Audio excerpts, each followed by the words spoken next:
What is up, my brothers and sisters, my agents of respect? It's your boy Trey Johnson back with another episode of the No Disrespect But podcast. Before we get started, make sure you like and subscribe to the channel. Always feel free to comment. Just please make sure you keep those comments respectful. And if you're interested in supporting your favorite podcaster, yours truly, my cash out will be in the episode description. $ TREJUAN Johnson, but also will be in that description. So a lot to talk about. Might be a little bit longer. You guys know I like to stay within that 30-minute time frame as best as I can. But I don't think we're going to quite meet that goal. I think we're going to surpass it a little bit. And I want you guys to bear with me. We got a lot to talk about. Got some college football topics. We got the G5/G6 topic. I'm gonna call it the G5 because that's what the moniker that we know it by.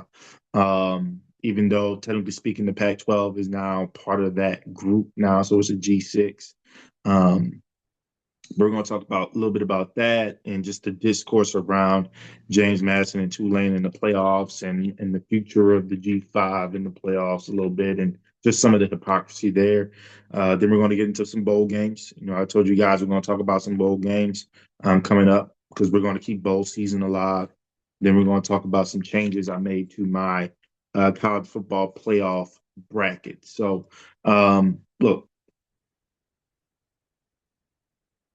before I really get into the rumblings about G5 programs and their relevance to the college football landscape, especially when it comes to the 12 team format and what it may become, let me just start by celebrating Tulane and James Madison, giving them a round of applause for a hell of a freaking season. Okay, Tulane, American Athletic Conference champs, won 11 games. This is their second conference title win, but their fourth straight appearance.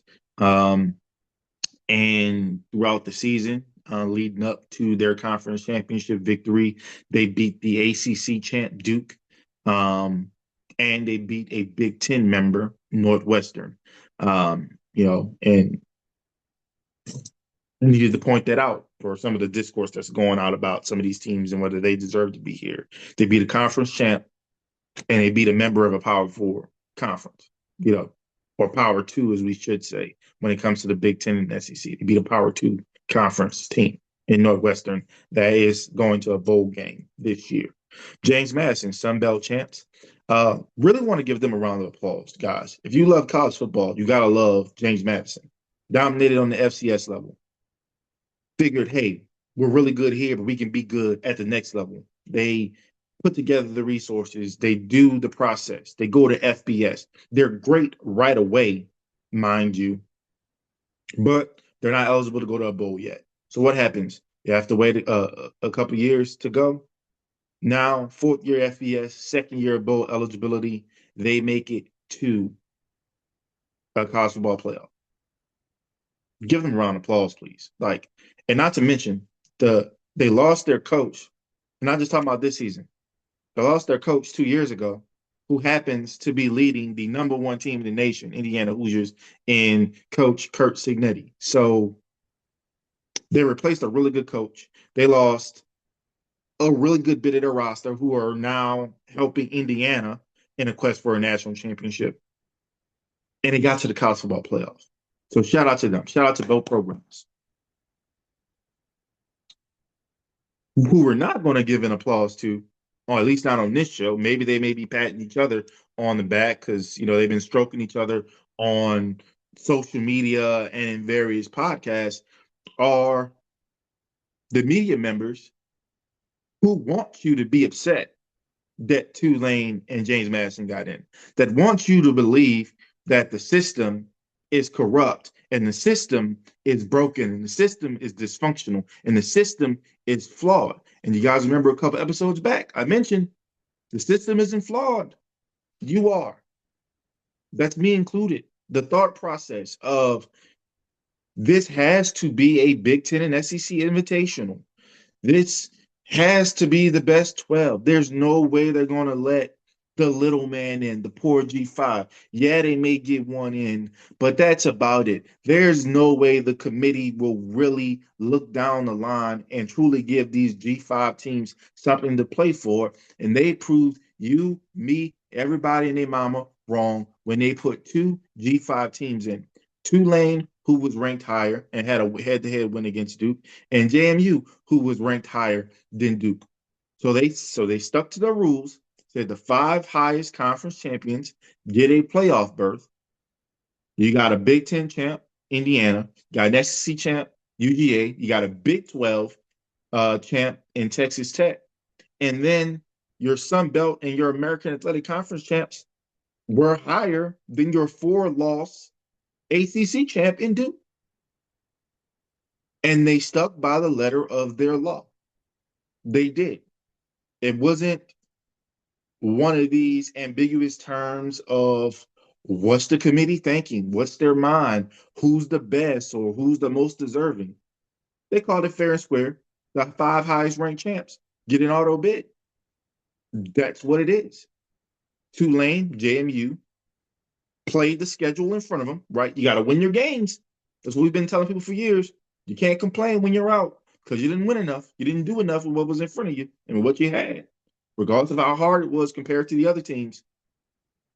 Tulane and JMU did that. And so when we talk about the argument, Tulane and JMU didn't belong because they got, and they got blown out and things of that nature, even though JMU covered the spread. But they didn't belong. Well, again, they both won their conferences, which was a criteria, because to get an auto bid, you had to be one of the five highest ranked conference champs. They did enough during the regular season to put themselves in front of a Duke football team, who, by the way, again, may I remind you, not only lost to Tulane, okay, not only lost to Tulane, it lost to UConn as well, another G5 school who got 9 wins on the year. Congratulations to UConn playing in the bowl game. We'll talk about them a little bit later. You lost to 2 G5 schools. So who was supposed to get in? Notre Dame, who doesn't play in the conference, and we'll talk about them in a second. BYU, yeah, they lost 2 games. Lost 2 games to the same team, but they got smacked in both of them. What are we supposed to do with that, guys? To say that these teams did not deserve or belong, hell, I don't really care. Use all the semantics you want. They earned it. They earned it by the criteria set before every team going into this college football season. Win your conference championship. We want conference championships to matter, right? That was one of the parameters of Alabama making it in this year. It was one of the parameters of SMU making it in last year. Conference championships have to matter whether you win or lose. It has to matter. But for G5, it matters more so because you have to win. Just like, okay, everybody said you can't use the basketball tournament, which I can. And I'll get to my rationale as to why I can in a second. But you can win the regular season title in your league in basketball all you want to. You have to win that conference tournament to get that auto bid.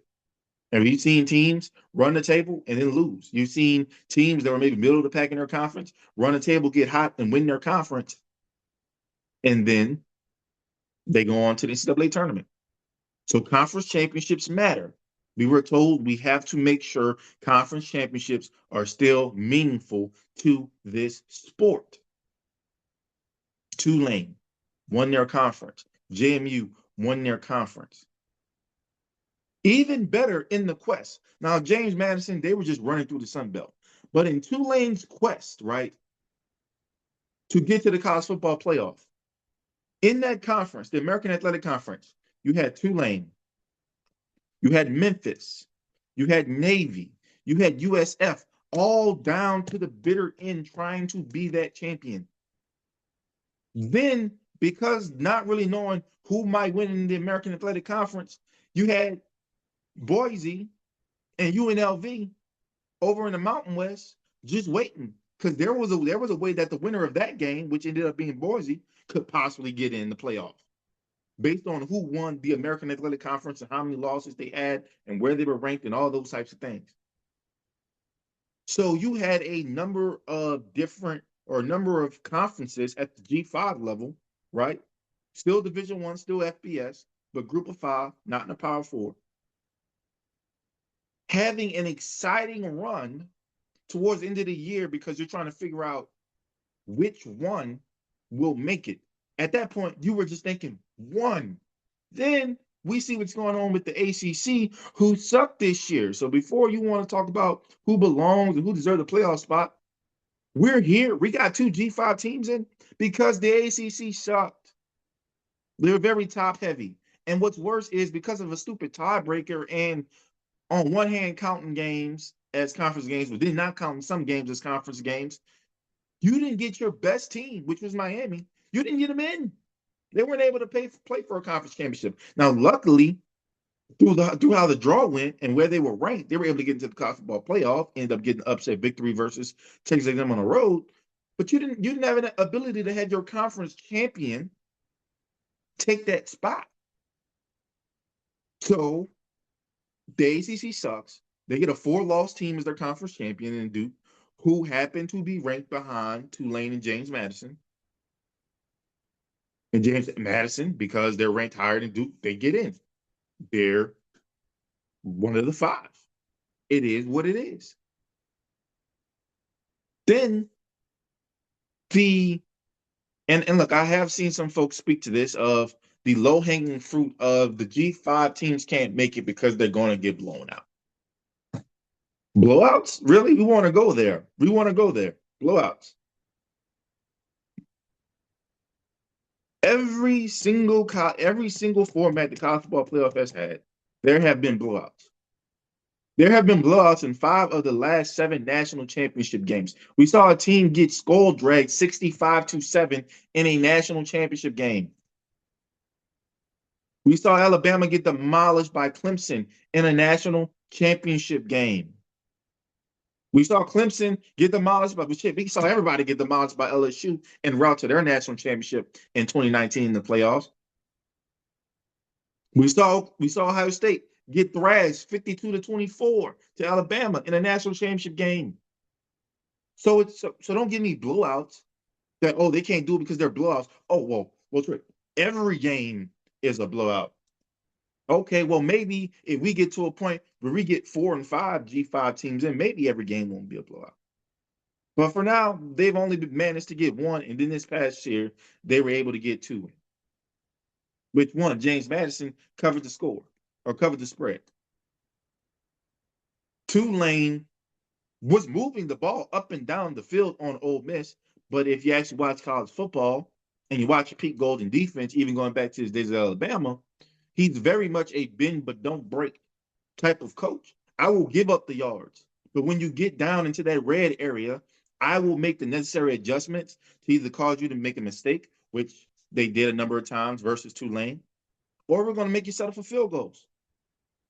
Like, that's his specialty. That's what he does well. Did it at Alabama well? Did it at Ole Miss well? Or does it at Ole Miss well? It is what it is. Then here's something new. Here's something new that I didn't even know was even a good valid excuse is, oh well, yeah, those games were blowouts, Trey, but we didn't know that was going to be a blowout. The spread didn't say that it was going to be a blowout, therefore that doesn't count. So we let Vegas and paper determine what we're doing here. Try to stand, a committee does it. Yeah, I know a committee does it. And they don't do it based on the paper test. They don't do it based on who would be favored on the Vegas lines. How do I know? Alabama sat at home last year. Alabama sat at home in 2022. That's how I know. It didn't matter what the line said. It didn't matter that if you put Alabama on a neutral field on those teams that they would win. It didn't matter. They didn't do enough in the regular season to warrant a spot in the playoffs. And the same metric, that has not changed. That has not changed. You still have to do enough in the regular season.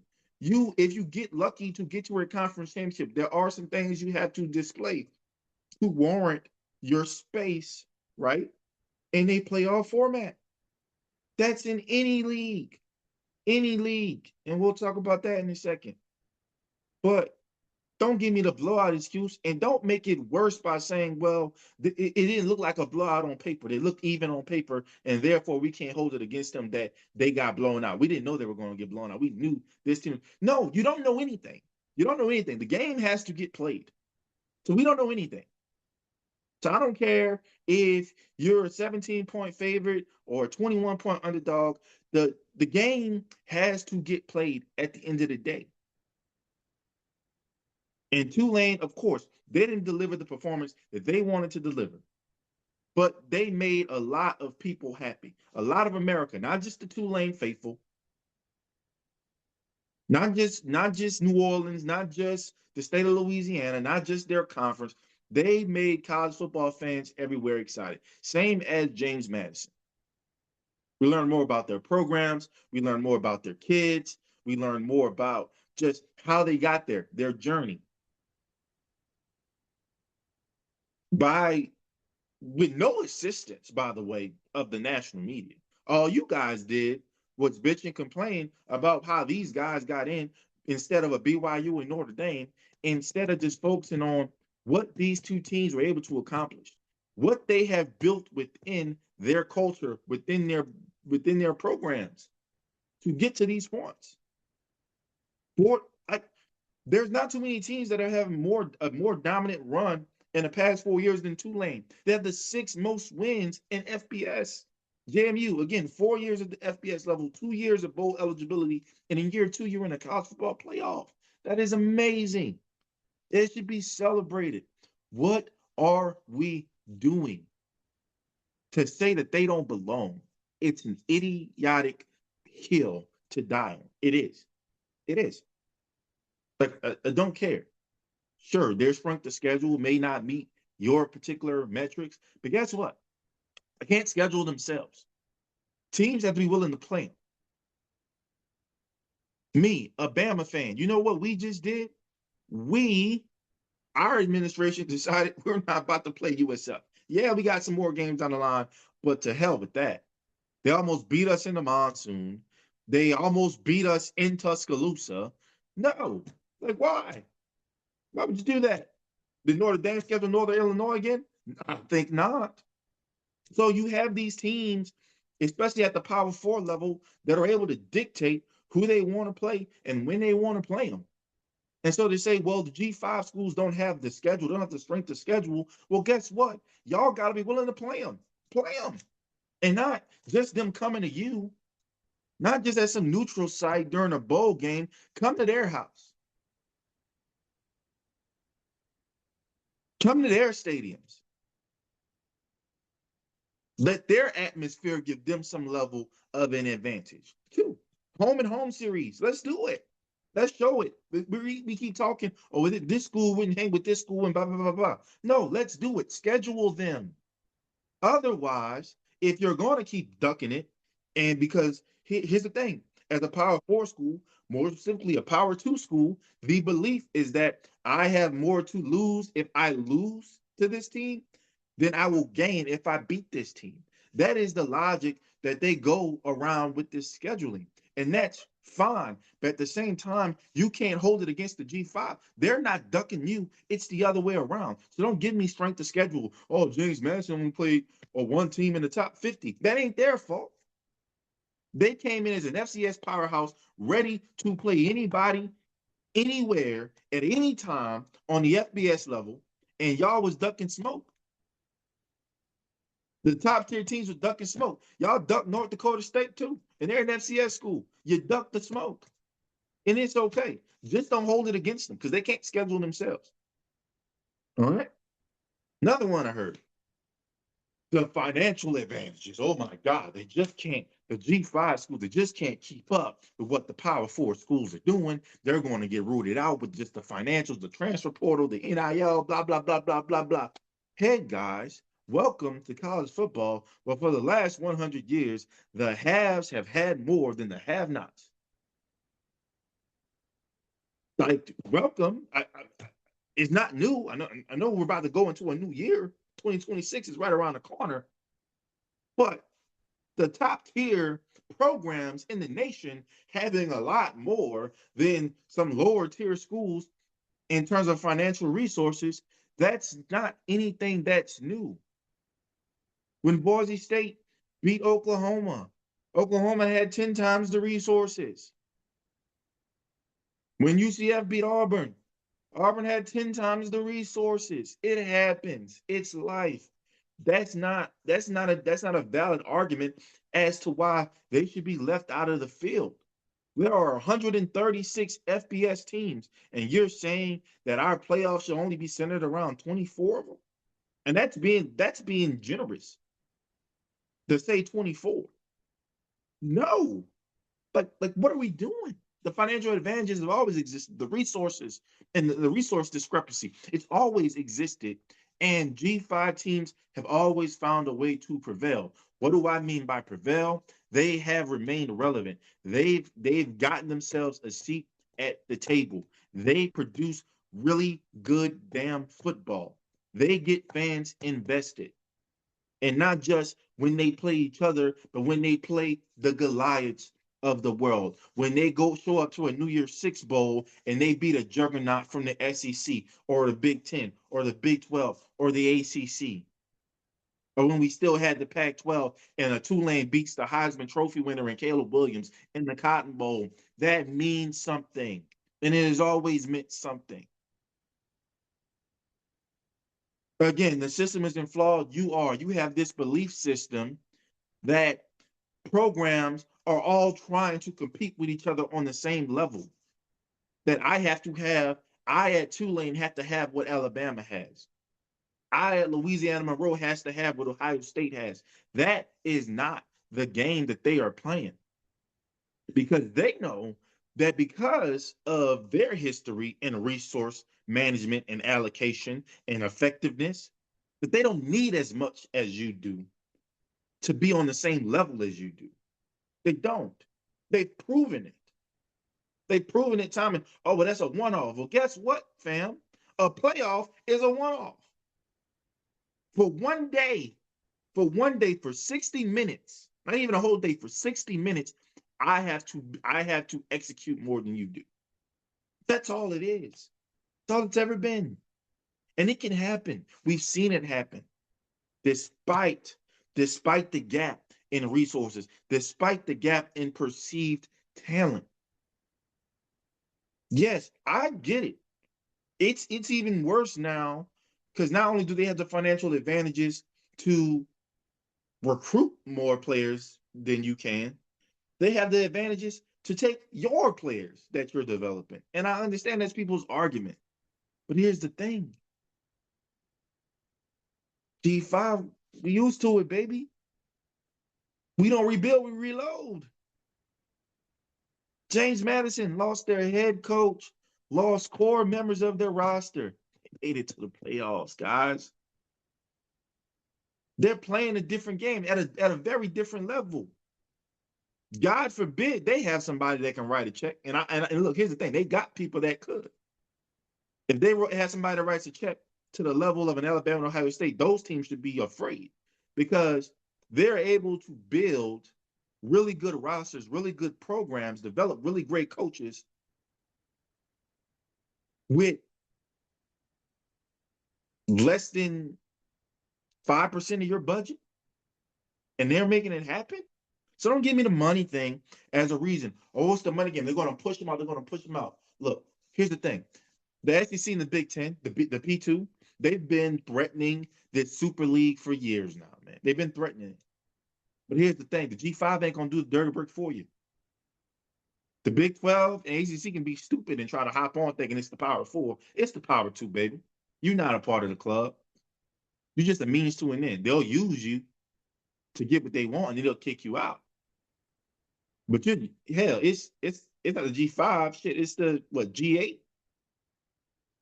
Yeah, the Pac-12, the ACC, the Big 12. That's what it is. But again, G5, we get so used to names. Then here's the thing. What does it even mean to be a Power Four school? Like what does that mean? Like I talked about G5, Power Four. What does that even mean? Because you have some programs getting by because of the company that they keep.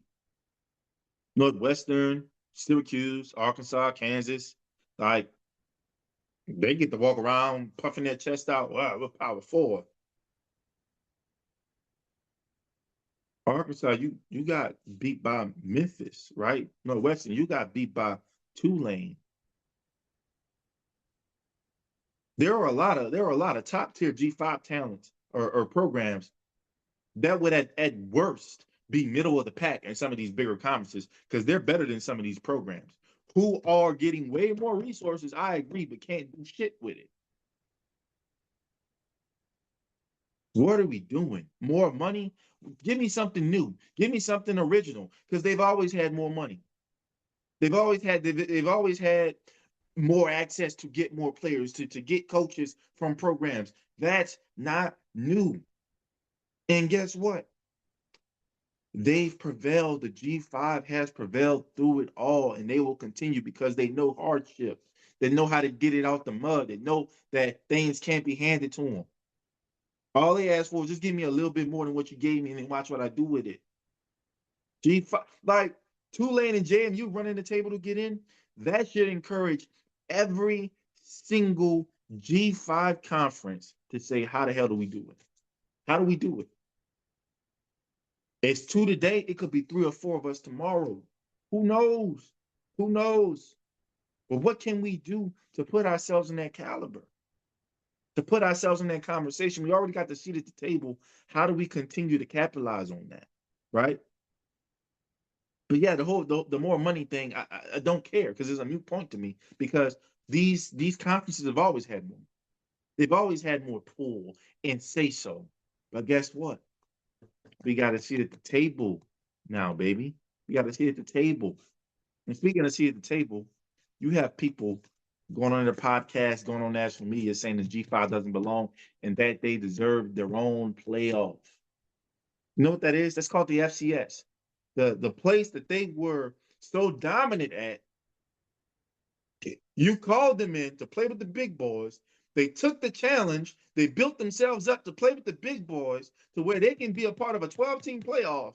And then you say, oh, no, that's not what we meant. We, we, we want you guys to come up, but not up. Like, yeah, y'all can be FBS, but like your own thing, no. But you're good enough, or we think more of you, or think enough of you to schedule you during the season. We think enough of you to try to raid your entire roster and your coaching staff. But y'all can't play with us. No, like that. Oh, what are y'all doing? G5 playoffs. Like, do that. Y'all playing your own level. They are playing at their level. They're an FBS Division I football program. They're playing at their level.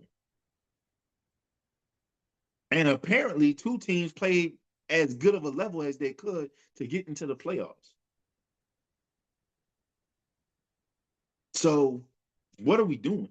Then it's look, Trey, they should have their playoffs because they haven't won anything. Oh my God. G5 schools should be excluded because what have they won? Okay, if you haven't been a part of Ohio State, University of Michigan, University of Georgia, University of Alabama, or Clemson, I think that's five. You've won nothing. Basically, these hypocrites are telling you that if you aren't a representative of these five institutions, you don't deserve to make the playoffs. That's what I hear. Because, oh my God, they haven't won. Why should they be? They don't have a chance at winning. They don't have a chance at winning. Okay. Ask you a question.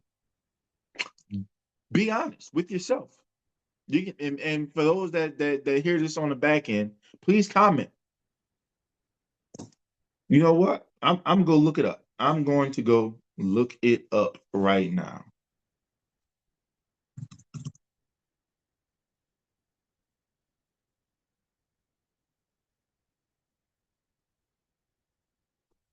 Okay.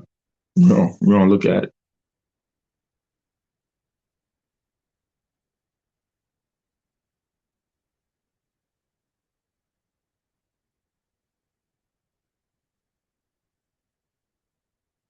Do you think the Houston Texans can win the Super Bowl? Are you confident that the Houston Texans can win the Super Bowl?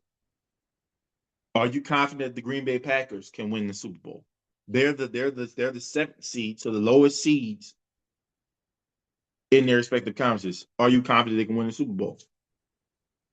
Have you ever been confident that the eighth seed of the Western Conference or the eighth seed of the Eastern Conference could win the NBA Finals? Have you ever felt that way?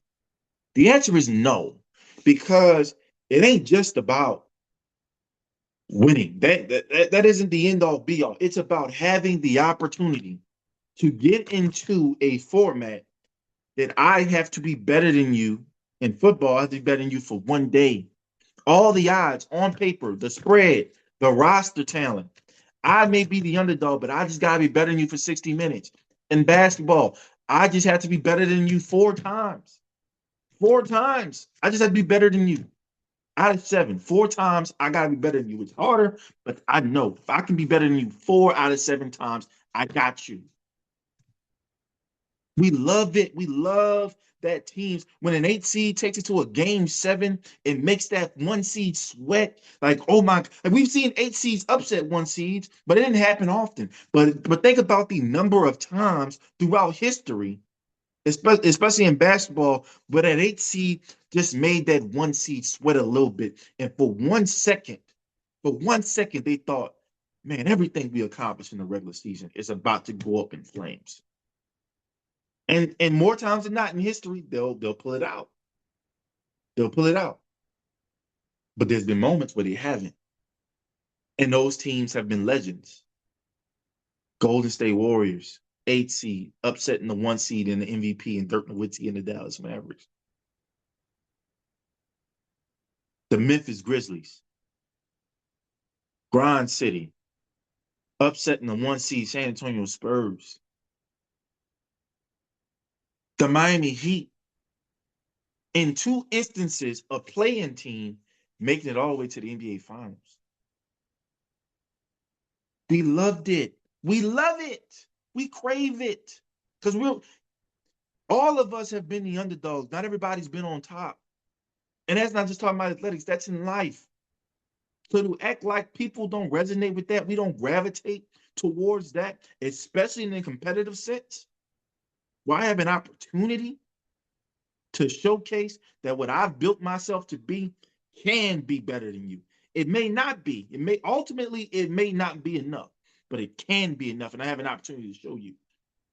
That's what it's about. And to now want to segregate an FBS institutions from each other and say, well, you got to be in your own playoff and you got to be.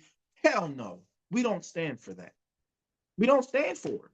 It's just not what it is. Y'all, but go ahead, build your super league. That's what you want. Big Ten SEC, build your super league. Lead the rest of us to play college football. And what you will find out is that there's this product that gets played on Sundays, Mondays, and sometimes Thursdays that's much better at being that super league than you are. And you're going to find that the people that you thought loved you for you, they loved what you represented.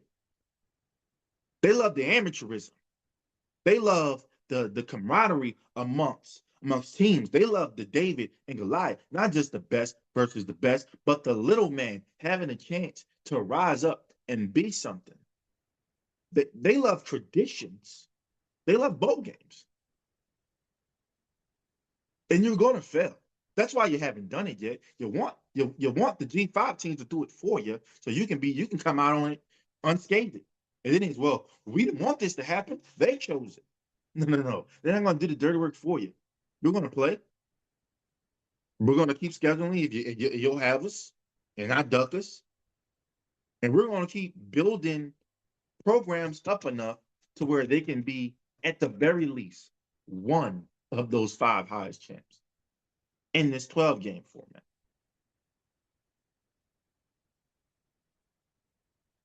And the funny thing about it is everybody's caping for Notre Dame being in the playoffs, and that's the biggest G5 program of them all. Trey, how could you dare disrespect the blue blood, a staple in the college football community like the Notre Dame Fighting Irish, and dare call them a G5 school? What the hell is wrong with you? Well, you know what? This is what a G5 schedule looks like. You play maybe one or two big time opponents. You may lose both of them.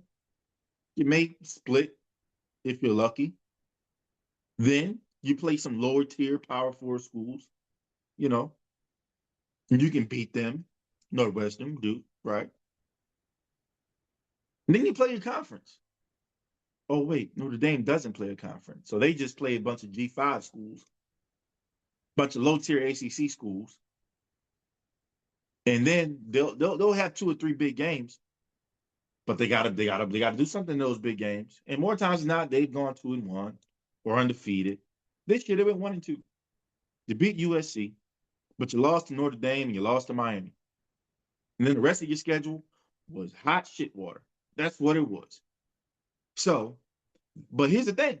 They get an auto bid. The same thing you're upset about Tulane and JMU getting auto bids. They have a clause going into effect next season that if they finish ranked 12th or higher, which basically means they have to split one of the two big games they play a year, then run the table against lower level competition according to you, and they'll get a playoff spot because running the table in that manner, you will for sure be in the top 12, just like they were this year. They lost the two biggest games on their schedule, and they were a top 12 team in rankings, but because of auto bids and stuff, they got kicked out of the playoffs. Well, now teams are starting to say, we didn't know that was a thing.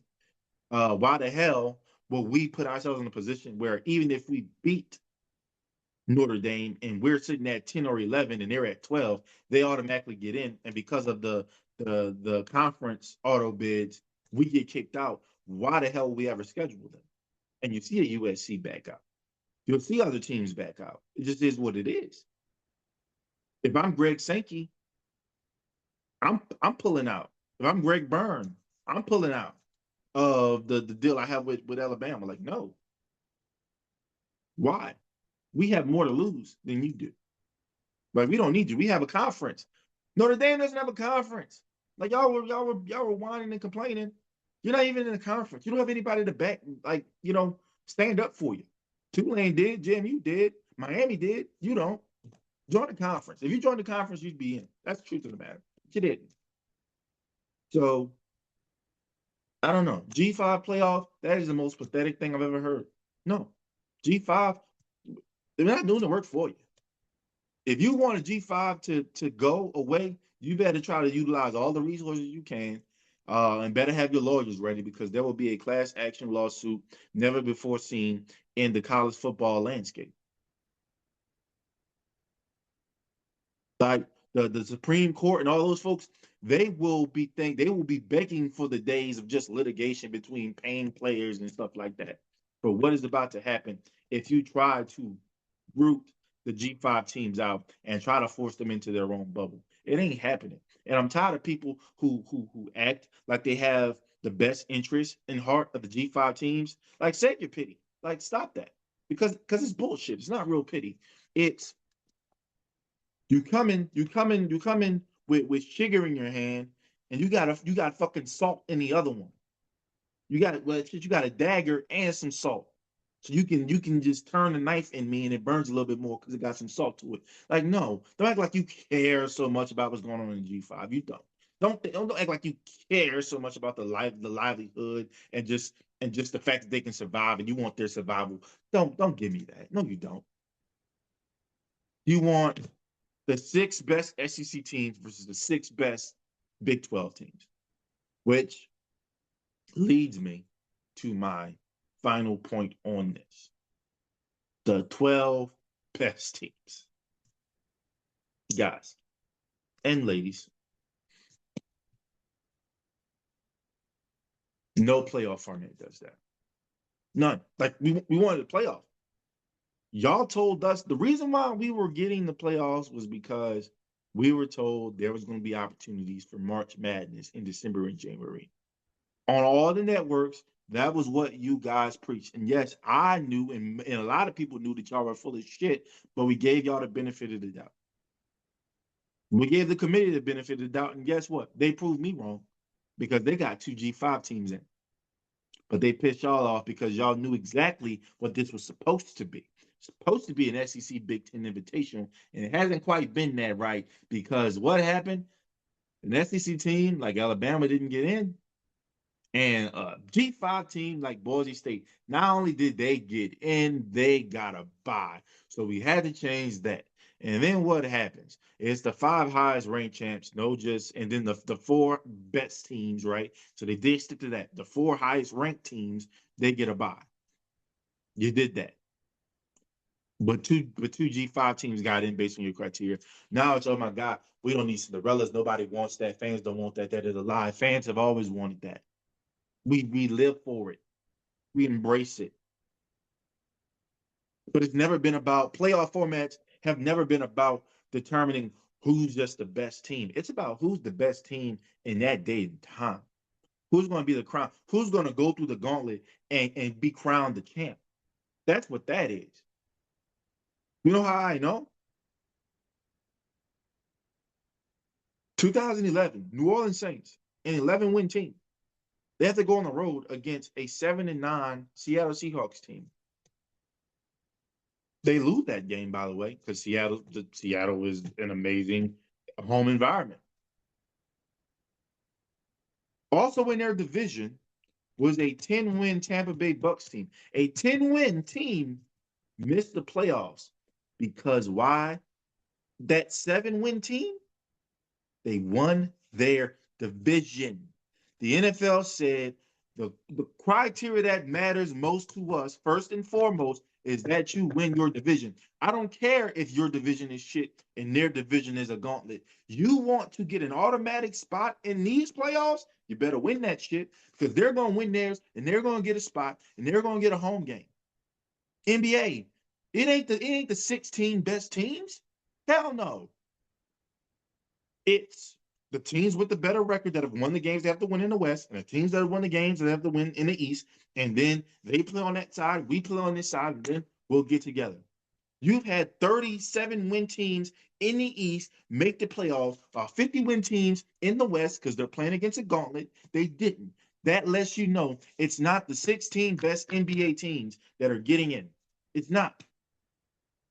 Doesn't happen in the NHL. Doesn't happen in Major League Baseball. Doesn't have it happen in soccer overseas. That's not how the playoffs work. It never has. So spare me. So spare me the crap about we gotta get the 12 best teams in. No, no, we don't. No, we don't. If you want the best teams, we had a criteria where the four best teams played in the playoffs. We had a criteria before that where the two best teams in the nation got selected based on metrics in the computer system and strength of schedule and strength of record and wins and blah, blah, blah, blah. And we picked the best two teams every year. They played for a national championship. Everybody else got to play in bowl games, and we were all happy. But you wanted a playoff. You wanted a playoff. You got a playoff. And playoffs, right? They're merit based first. So we get the people that earn their playoff spots through winning their conference. So Indiana, UGA, Texas Tech, James Madison, Tulane, and even Duke put themselves in an argument because they won. Virginia, had they won, they would have been in because they were ranked ahead of James Madison, by the way. It ain't the 12 best teams. That's not how playoffs work. So if you're actually going to campaign for a playoff, how about doing your research and figuring out how the format actually works? FCS playoffs, they don't just do the 24 best teams. They do automatic qualifiers. You winning your conference matters. It matters.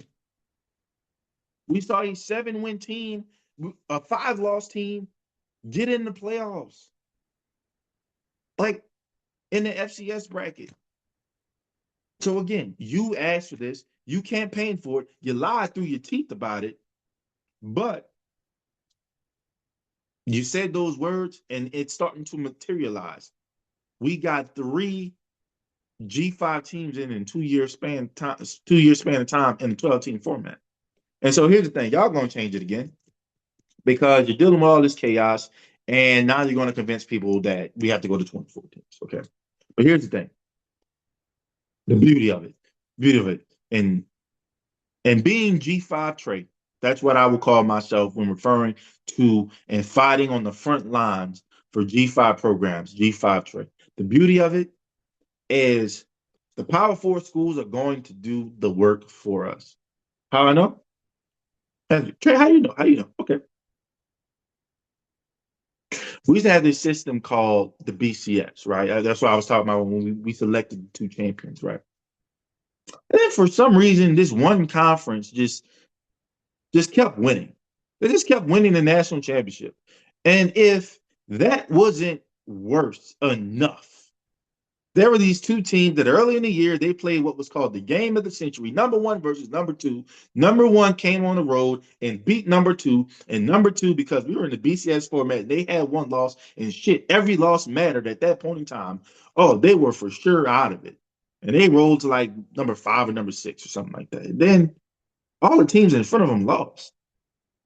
And then the computers, because everybody been calling it the game of the century in November, they were like, well, shit, it is the game of the century. These are the two best teams based on every metric. Let's put them in the national championship game. Oh shit, they're in the same conference. It's a rematch. We've never seen this. What? This is insanity. Then the team that lost the first one wins the second one. Oh my God, we have a conference versus conference, same conference championship. This is insane. We can't have this system anymore. We we need a playoff. This is ridiculous. We can't have this. Well, all right. We get you a playoff. Then that conference kind of runs it a little bit. You got a little ACC sprinkled in. You got Big Ten the past couple of years. But there was a point in time before we got to the 12 team, but in that 14 format, that lo and behold, that same conference played each other in another national championship game, which was something that wasn't supposed to happen ever. Like that. That was why we got to a playoff. There should never be an opportunity where there's an SEC versus SEC, a Big Ten versus Big Ten, ACC versus ACC, so on and so forth. That should never happen. Not we're getting the four best teams. We got to open the field.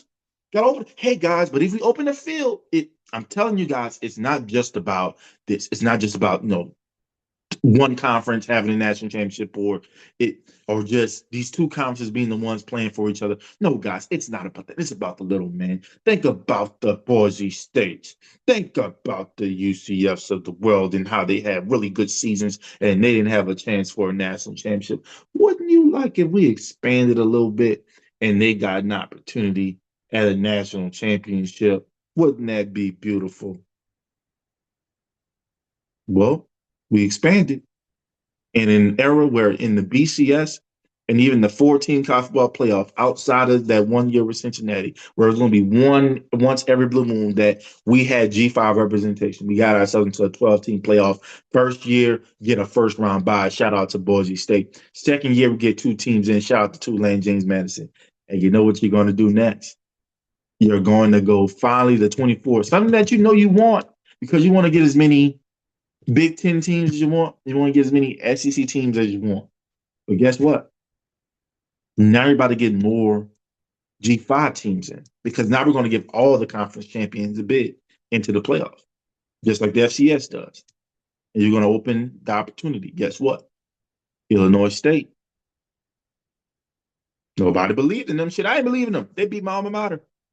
FCS playoffs. They're playing for a national championship. They were unseeded.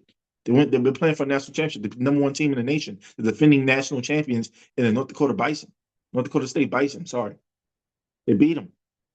They beat Villanova. They're going to be playing Montana State in a national championship, and could beat Montana State. It could happen. So now you're doing the work for us. Now it's guys. Why the hell would you leave when we have an opportunity every year to win our conference and get to the playoffs and have a chance at winning? Oh, yeah, you want to go to P5 and be the second string, third string on their team, or you can be an impact player here, help build our brand, and not on then we get to a point where we're not just winning our conference and getting to the playoffs. We're putting ourselves in a position to be able to win the whole damn thing. Oh, well, Trey, they're going to raid the rosters and the money and the money. Well, guys, guess who else is having their rosters raided and they hate it? Power four teams. There are playoff teams currently from the Power Four ranks where their kids are being rated and having to hop into the portal. Their backups, guys that they kind of probably want to have for next season, are hopping into the portal. So you know what's going to happen? We're not going to stop the money. We can't stop the money, and the kids deserve their money. So we're not going to do that. But we're going to do something about this whole transfer thing willy nilly, just free agency every year. Can't do that. No other league does it. So we're not going to do that. We're going to have some transfer rules in place.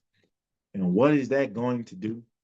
That's going to keep those top tier kids that are at the G5 schools, it's going to keep them there maybe a little bit extra time. So while we probably didn't get you this year, another year in the toe, another year in the workshop developing, grinding, we'll knock a few of y'all off in the playoffs. And you'll start to respect the G5. See, y'all are your greed and your incompetence is doing the work for old G5 trading crew. So we just got to sit back, just do what we do. Make sure we're doing enough to stay competitive within our ranks and get in and and still scheduling the games. We're gonna still schedule you guys if you're willing to have us. Because I mean, but I know some of you are ducking smoke, but and you're gonna throw the rock and hide your hand and say, well, your strength is schedule, but you don't want to schedule us. So it is what it is. But we're gonna get it, and we're gonna start getting more and more and more G5 programs into the top tier ranks. And guess what? When you move to 24, we're going to be good. When you inevitably make the roster rules, right, and the transfer rules amongst this NIL landscape, we're going to be there because now we're going to be able to keep our guys. Now I can go to my donor base and say, hey, based on the rules, we're keeping this kid for 2 and 3 years. So please invest. Invest now when we know we got him, right? Well, we know we got him for 2 or 3 years. So by the time a power four comes knocking, yeah, man, y'all cool, but these folks been taking care of me the past 2.5 years. I got it. I got everything I need. We in the playoffs every year, baby. Shit, we knocked off number 10 in the country last year. I'm staying home. I'm staying where I grew. I'm staying where I developed. I'm staying where the eyes got on me. Where I made this money and I'm gonna make more money on Sundays. I'm staying. So thank you. Thank you for your service. Because that's what it is, powerful. No matter how greedy you get, no matter how big for your britches you get, it all comes back down to us and helping us get better. But what we won't do is we won't segregate ourselves. We won't die. We won't die because that will kill G5. Like we know it. I love that. I love football, so I watch FCS, but the nation isn't doing it. G5 isolates from the FBS. It's suicide for them in their programs. We're not going to do that because you couldn't even promote 2 playoff teams in the G5 ranks appropriately. Now you want me to believe you're going to promote a G5 playoff appropriately? Get out of here. You're a liar. Save your pity. We don't need it. We've never needed it. We grind it. We grind it from D2s to FCS powerhouses to now D1 powerhouses. We're making names for ourselves. We don't need you. We never did. And soon enough,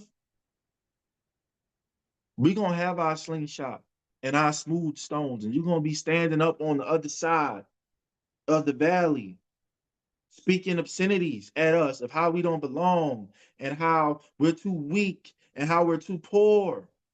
And we're just going to be dialing it up, just swinging it. Yep, we're just going to be swinging it. And you're going to keep talking. And you're going to hit you right in the temple. And you're going to come crashing down. And then our name will be the name that gets spoken for generations. G5, baby. G5. That's what we're doing. We're just biding our time. But you Goliaths, keep talking.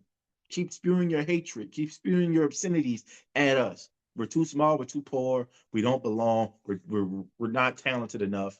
We can't keep our players or our coaches. Keep it.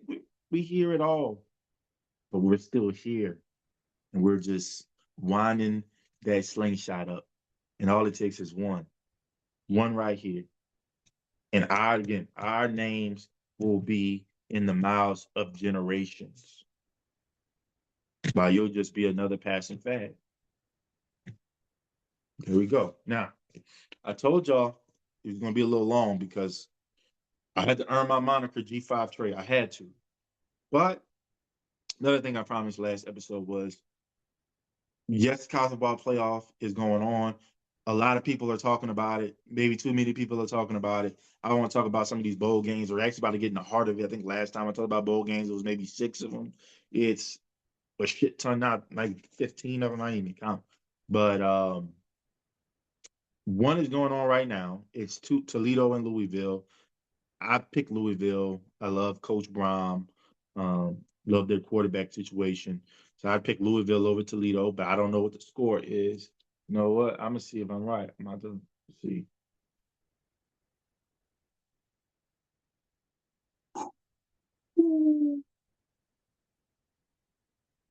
Oh, it's 7-3. Toledo hanging on in the Boca Raton Bowl. All right, Toledo. Y'all might prove me wrong, but I'm gonna stick with Louisville in this one. Um, Then we got Western Kentucky versus Southern Miss. I know Southern Miss lost their coach to Memphis. I know they had a kind of a sucky into the year as well. I think they lost maybe 4 or 5 straight or something like that. So I'm gonna go with Western Kentucky. I just think they may be a little bit more hot right now. UNLV versus Ohio. I'm gonna go with UNLV on that one. Just love what they're building over there. Love what Dan Mullen's building over there. I don't think he's gonna be at UNLV long either. Probably give him another year or two. But I'm gonna go with UNLV there. Cal versus Hawaii. ACC versus G5, baby. I'm gonna go with Hawaii there. G5 Trey, baby. I'm gonna go with Hawaii there. They've had some good wins this year. Got a win against Stanford this year. Really good team. They're playing in Hawaii, so I'm gonna go with them there. Central Michigan versus Northwestern. I'm gonna go Central Michigan. New Mexico versus Minnesota. I wanted to pick Minnesota because I love Coach Fleck. But New Mexico, they have a really good team. They were another team that I didn't mention that towards the end of the year, they were kind of making that run of hell. Could this be one of the teams that's the G5 representative in the playoffs? So I think New Mexico has a really good program. I'm going to go with them over Minnesota. FIU versus UTSA, as University of Texas San Antonio. I'm rolling with UTSA. I got to roll for my boy B Tuck. Come on now. Um, Southland Conference Defensive Player of the Year last year, and obviously went to greener pastures in San Antonio. But love the kid. Hopefully, he gets some significant playing time because I'm gonna be watching on TV. I thought about going to Dallas and watching them, but I don't know. I still might do it, B Tuck. So if you're watching, I may come, and if I come, I'm gonna message you before the game. Be like, I'm there. So that's the extra energy you need to turn up. Then let me know. Pitt versus Eastern Carolina. I'll go with Pitt. Penn State versus Clemson. Now, if I had told you this at the beginning of the year that Penn State was going to be playing in Clemson, you would be assuming that that would be in the college football playoff. But unfortunately, not the best team, best seasons for these respective teams. A lot of injuries, a coaching firing in one instance. But I'm gonna go with Clemson. Dabo, I think he's gonna have his guys ready to play. I think Cade Klubnik is playing. I haven't heard otherwise. He should play, even though he's going to be an NFL draft pick in this April. He could play himself, I think, with a really good performance against a really good Penn State defense. I think he could get more eyes on him going into the offseason. UConn, who also got a win against ACC champion Duke, by the way, will be playing Army. I'm gonna go with UConn on this one, even though their coach Jim Moore took another job. Jim Moore Jr. Sorry, took another job. I got UConn in this one. Georgia Tech versus BYU. Now we're getting into the nitty gritty. Y'all know how I feel about my Fighting Mormons or Latter Day Saints, if you're politically correct. but y'all know how I feel about Haynes King as well. And so this was tough for me. This was tough, but I can't. This is my last run with Haynes King, man. Like it's my last run. I can't give up on him now. Gotta go. Haynes King, baby. We're gonna run it, run it, run it, run it, run it. Haynes King and Bear Bachmeier. They may have like 30 carries each in this game. And I'm not even talking about sacks. Like that's crazy to think about, but that might be what happens. But I'm gonna go Georgia Tech in that one. Then we got Miami of Ohio versus Fresno State. I'm gonna go Miami of Ohio. I got a little beef with Fresno State right now, and I will not get off of that until further notice. Then we got North Texas versus San Diego State. North Texas, obviously their coach took another job, tried to play, through the conference championship, lost to Tulane. Everybody knows that. But I'm gonna go with San Diego State in this one. Then we got Virginia versus Mizzou. Virginia was the ACC runner-up versus Mizzou, who lost Bo Pribula to the portal. But they still got Ahmad Hardy, and I'm gonna roll with Mizzou on this one. Then you got LSU versus Houston. I'll go with LSU in this one. Georgia Southern versus App State. I'll go with App State in that one. Coastal Carolina versus Tech. I always got to go with my Louisiana schools. I'm gonna go with Tech in that one. Then you got Tennessee versus Illinois.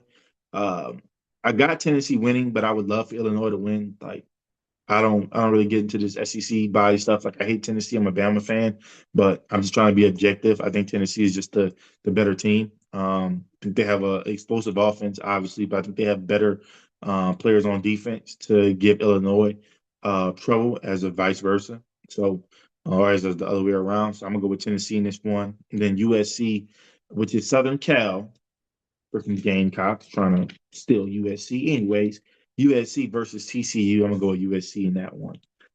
So those are the bowl games, I believe, up until New Year's Eve. When we come back, we will come back on.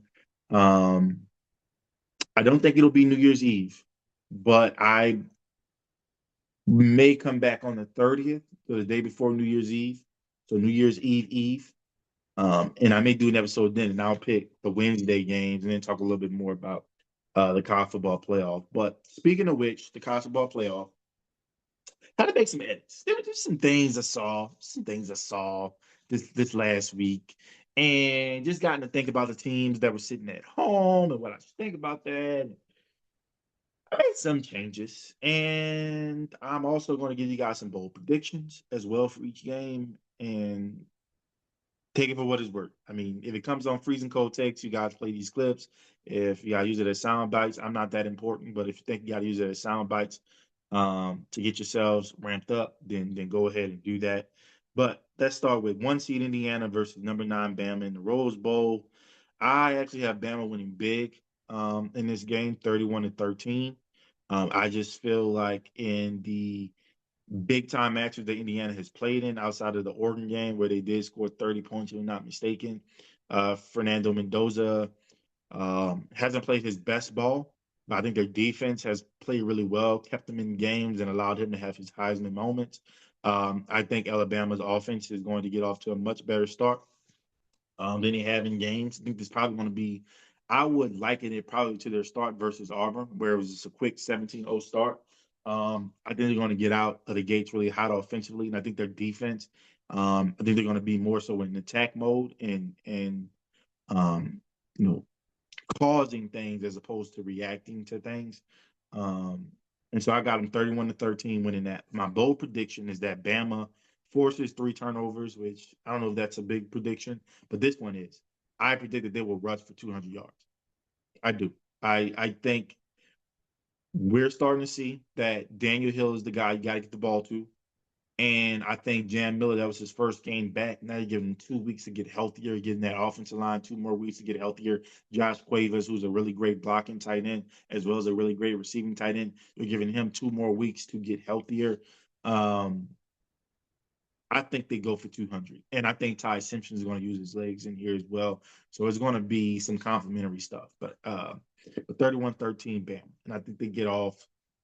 I would say they're probably leading like 17-3 or something like that at halftime. I would say something like that. 17-3, 17-6 at halftime is something I can see happening in the Rose Bowl. The Ohio State versus Miami. Now, in my original bracket, right, I had Ohio State winning. I mean, I had Miami beating Texas A&M. And when I talked about it, I knew Julian Sayin was a young quarterback, and Carson Beck, obviously being the older guy and things of that nature. But he has turnover issues where Julian Sayin has protected the ball, and obviously two really good defenses in Miami and Ohio State. And just watching Miami, I know that they won 10-3. It wasn't anything crazy to talk about. But there was a time on this show, and even on social media, where I talked about Miami being the number one team in the nation. I think they were number two for a long time behind Ohio State. And I knew Ohio State was getting, Ohio State, they were the defending national champions and they hadn't lost, so they stayed at one. And there was a point in time where I was like, Miami's just showing me some things. And that defense, I could not get over that defense. And that defense dominated in College Station. Yeah, they gave us some yards here and there, but what they did in the trenches, man, Ruben Bain, 3 sacks. And I said, and then I thought back to Ohio State and not really being tested as much throughout their schedule. And they had two really big tests, 1-1 in those games. First game at home against Texas, then the last one against Indiana in the Big Ten championship. And I was like, there's been moments they've been out physical. And the thing I love about Miami is that they're a very physical team. And I think their offense is going to be better. They played like those wins were snapping. They weren't trying to put the ball in the air a whole lot. Very conservative style of offense, but that defense was so hungry, man. And with that, I switched my pick, guys. I switched it. I had Ohio State winning this game, but I switched it. I got Miami winning 21-17. And as far as bold prediction, duh, it's Miami winning the game. I just think Carson Beck will make enough plays in the passing game. I think they found their running game with Mark Fletcher Jr. and that defense, Ruben Bain and company, that linebacking core. I think they have a really good secondary as well. They're going to get Julian Sayin fits. He's a very young quarterback. I think they're going to make life difficult for those receivers. They have really great receivers, but I believe the pressure, being able to get pressure with four and put other guys back in coverage, that's going to help them a lot. I'm going with Miami in the upset. 21-17. Okay, UGA Ole Miss. I was going back and forth. This was actually one of the changes I thought I was going to make. I thought I was going to have Ole Miss because y'all know I had Tulane beating Ole Miss and James Madison beating Oregon because I wanted to be different, right? Or did I have? I think I had Oregon beat James Madison. I can't remember. Let me go look at my notes. Uh, yeah, I had Oregon beating James Madison, but you know, but I had Tulane beating Ole Miss to be different. But I was like, of course, if Tulane upsets Ole Miss, I don't think they're going to beat Georgia. So I had UGA winning this game. But then Ole Miss wins it, and they look great. The offensively, defensively, even though they gave it 400 yards, and I know Pete Golden didn't like that as much. And I was real close to picking Ole Miss to win. And you kind of, you're thinking, oh, they're going through the stuff with Lane, and you kind of feel for them a little bit. You want to root for them. But I had to think about it. And look, they had a 9-point lead in the fourth quarter, right, against UGA, and they blew it. And they could very well do that again. They don't have Lane Kiffin, who has that green goblin on his shoulder that will tell him to do things he shouldn't do as a decision maker. But I'm just thinking about the last time I saw UGA and what they did to Alabama. And I just don't have them in the Sugar Bowl going out on their first time. Like I don't have it. So I got UGA winning, but I got it in another thriller. I got them winning 41-37. My bold prediction for this game is that there will be 1,000 yards combined of total offense. And like I said, I got UGA winning 41-37. Wouldn't surprise me one bit if this game went to overtime. Wouldn't surprise me one bit. Then we got Texas Tech versus Oregon. Um, I had Tech winning this game, but in my mind it was, oh, they probably went on a field goal or went very close. But I just don't think Oregon's been tested enough, man. And what they were giving up to James Madison, and James Madison's a really good team. I'm thinking about what Tech has on the outside of receiver, what they have in the backfield. They have a dual threat quarterback in Morton. That defense, it was really the defense for Tech, much like Miami, where I just can't get it out of my head how dominant they can be. And the way Tech's defense can just control the game and force you into mistake after mistake after mistake. And Dante Moore is still very much a young quarterback. And I think they're down maybe their top two or three receivers, and no guys coming back from injury and things of that nature. And they may have some guys back for that game, but still really young. I got Tech winning 41-24. I got them winning. I got them winning. I think it'll be a blowout for most of the game, and then Oregon gets it down to 17. But my bold prediction for this game, Jacob Rodriguez, linebacker, the best defensive player in the country. He scores more touchdowns than Dante Moore throws. I don't know if that's really bold, but that's what I decided to have as my bold prediction. Um, so then I have a semifinal of Alabama versus Tech and Miami versus UGA, and we'll see if I'm right in a week. So that's where I am right now. Before I head out, talked a lot about football, college football. Wanted to talk about this NBA Christmas Day slate. Not really go into detail, but just talk a little bit about the games, who I think may win. Cavaliers going against the Knicks at 11 a.m. Central Time, 12 o'clock Eastern. Those New York Knickerbockers, man. I go with them. I think the Cavaliers are just on a downward spiral after having such a good year, the last year being the one seed, and um, they're going to get blown up pretty soon. I don't know if it's going to be Donovan Mitchell. I don't know if it's going to be Darius Garland. I don't know if it's going to be Evan Mobley or Jared Allen, but that core is going to get switched up really soon, I think. Um, I'm going to go with the Knicks in that one. Really like what Jalen Brunson is doing, having an MVP caliber year. Karl Anthony Towns has been doing some great things too. Obviously, the reigning NBA Cup champions came back and beat my Spurs, whatever. But I like what they're doing there. Like what Coach Mike Brown has done for that team. Go with the Knicks there on Christmas Day. Then following them is the Spurs and the Thunder. Um, at 1:30 Central Time, playing in Oklahoma City. That was a classic. There's a video of me going viral on Instagram and TikTok, some may say, of my reaction to that game and to the praise music or whatever. But I'm also going to go with my San Antonio Wimby's on this one. I'm interested to see if Wimby starts in this game. He's come off the bench, I think, the last 3 or 4 games. It's kind of worked, but when we played the Thunder the first time, they were taking it to us pretty early. Then he came in and got us in. I want to know if he's still going to be on that minutes restriction. I would like to at least, even if he's still on a minutes restriction, I would like to see him start the game so we can kind of start getting our flow back with him in the starting lineup.